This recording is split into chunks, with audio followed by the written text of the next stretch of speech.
Good morning student. आज आप कृतिका की बुक से फर्स्ट चैप्टर आज पढ़ेंगे। हम आपको फर्स्ट चैप्टर पर बात कर रहे हैं। फर्स्ट चैप्टर जो फणीश्वर नाथ रेणु द्वारा लिखित है।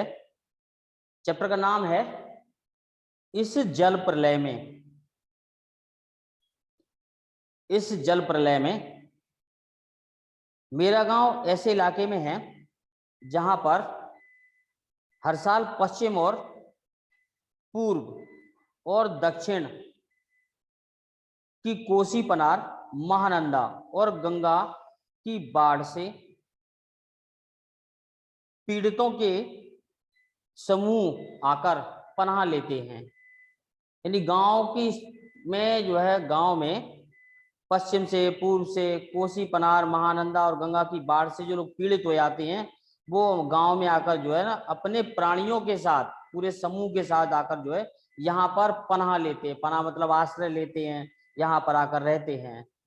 सावन भादो में ट्रेन की खिड़कियों से विशाल और सपाट परती पर गाय, बैल, भैंस, बकरों के हजारों झुंड देखकर ही लोग बाढ़ की विभीषिका का अंदाजा लगा लेते हैं।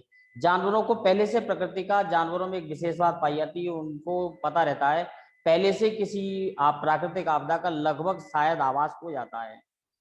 तो उसके कारण से वे अपने बाहर की ओर या झुंड बनाकर प्राकृतिक आपदा से बचने के लिए वे जैसे निकलना शुरू होते हैं तो मनुष्यों को भी आभास हो जाता है कोई आपदा आने वाली है। हजारों झुंडों को देखकर आशंका लग जाती है कि यहाँ पर बाढ़ की आशंका है, बाढ़ आने लगी है। पर्वतीय क्षेत्र में जन्म लेने के कारण अपने गांव के अधिकांश लोगों की तरह मैं भी तैरना नहीं जानता। मुझे भी जो है तैरना नहीं आता, किंतु 10 वर्ष की उम्र से पिछले साल तक बॉय स्काउट, स्वयं सेवक, राजनीतिक कार्यकर्ता और अथवा रिलीफ वर्कर की हैसियत से बाढ़ पीड़ित क्षेत्र में काम करता रहा हूं मैं। और लिखने की बात, हाई स्कूल में बाढ़ पर लेख लिखकर प्रथम पुरस्कार पाने से लेकर धर्म युग में कथा दशक के अंतर्गत बाढ़ की पुरानी कहानी को नए पाठ के रूप में प्रस्तुत कर चुका हूं।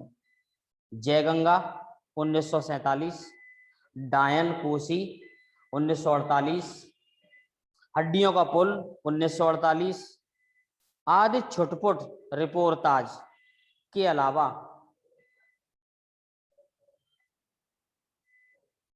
मेरे कई उपन्यासों में बाढ़ की विनाश लीलाओं के अनेक चित्र अंकित हुए हैं, किंतु गांव में रहते हुए बाढ़ से घिरने, बहने और भसने और भोगने का अनुभव कभी नहीं हुआ।